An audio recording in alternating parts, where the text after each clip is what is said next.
मेरा नाम सिमर संधू है और मैं पंजाब का रहने वाला हूँ। ये कहानी मेरे दोस्त विक्की की है जो मैं उसी की जुबानी लिख रहा हूँ और ये बिल्कुल सच्ची घटना है।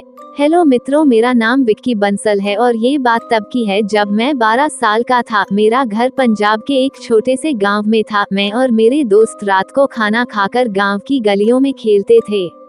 एक रात मैंने चाचा जी से सुना कि गांव में नदी के पार कुछ रहता है जो अपनी मर्जी से कोई भी रूप ले लेता है और उसके हंसने की आवाज बहुत डरावनी होती है जो दूर दूर तक सुनाई देती है। उसका असली रूप जिसने देखा उनमें से कुछ तो मर गए और बचे हुए उसके भयानक रूप के बारे में किसी को नहीं बताते थे। गाँव के लोग डर के मारे उसका नाम लेने के बजाय वो ही कहते थे।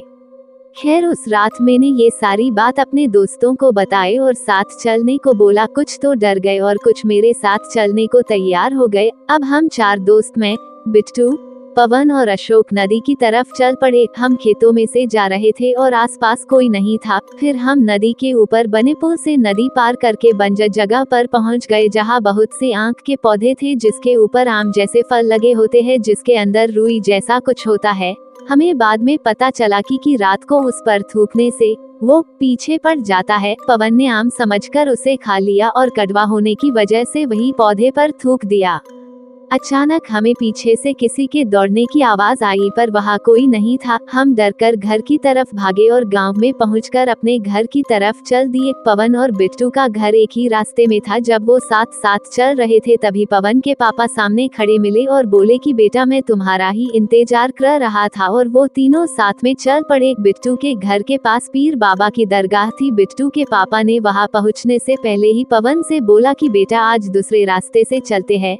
पवन बोला, चलो ना पापा, इसी रास्ते से चलते हैं। बिट्टू को भी घर छोड़ देंगे और दरगाह पे माथा भी टेक लेंगे।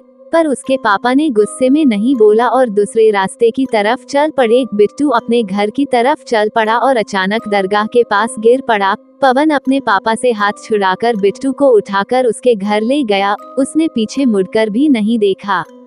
जब वो दोनों बिट्टू के घर पहुँचे तो उनके ये देखकर होश उड़ गए कि बिट्टू और पवन दोनों के पापा बातें कर रहे थे। पवन को देखकर वो बोले, कहाँ खेलने गए थे बेटा, इतना टाइम हो गया।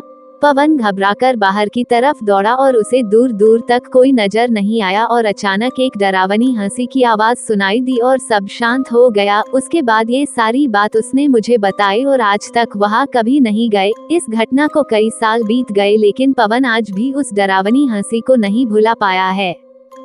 यदि ये कहानी आपको पसंद आई हो तो अपने दोस्तों और अन्य लोगों के साथ शेयर जरूर करिएगा।